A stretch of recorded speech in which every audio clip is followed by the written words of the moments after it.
Tentunya semalam kita dikejutkan sekali lagi dengan kes angka baru tertinggi di Malaysia, juga kes angka kematian di tanah air kita. Kita saksikan petikan buletin pagi ini. Tapi sebelum itu, tentunya begitu saksikan sedutan itu, kita difahamkan semalam mencatatkan 24,599 kes baru, mencatatkan yang tertinggi setakat ini. Dan kita akan berikan sedikit sebanyak informasi terkini menerusi sedutan buletin pagi. Sejumlah 31 bayi berusia di bawah 1 tahun antara disahkan positif COVID-19 daripada keseluruhan 3,487 kes dilaporkan di Sabah semalam. Menteri Kerajaan Tempatan dan Perumahan Negeri Datuk Masidi Manjun berkata 297 orang yang dilaporkan pula terdiri dari kanak-kanak berusia antara 1 hingga 5 tahun dan 632 berusia antara 6 hingga 17 tahun. Majoriti pesakit daripada 2,240 kes ialah mereka dalam lingkungan 18 hingga 59 tahun dan selebihnya berusia 60 tahun ke atas. Beliau berkata seluruh daerah di Sabah juga mencatatkan perubahan angka kes positif COVID-19 yang terus meningkat dengan jumlah 1,992 kes dikesan melalui saringan kontak rapat.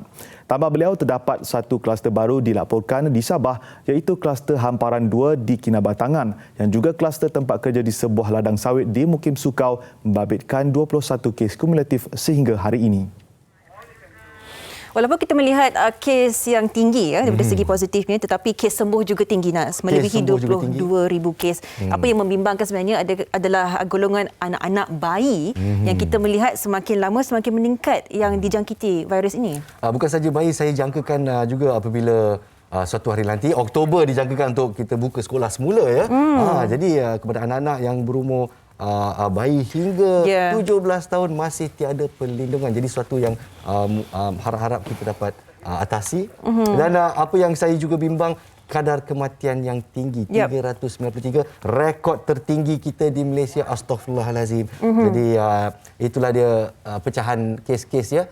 Dan apa yang kita lihat di sini, jumlah kes yang paling tinggi, walaupun ia membimbangkan, tapi apa yang saya nak kongsikan juga, kadar pesakit di ICU semakin berkurangan.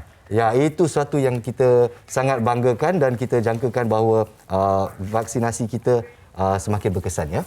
Betul. Kita harapkan yang terbaik agar anda juga di rumah ambil langkah untuk fikir betul-betul sekiranya anda perlu keluar, perlu dine in atau tidak, dan sekiranya anda perlu membawa anak-anak kecil anda. Itu menjadi persoalan yang terbesar.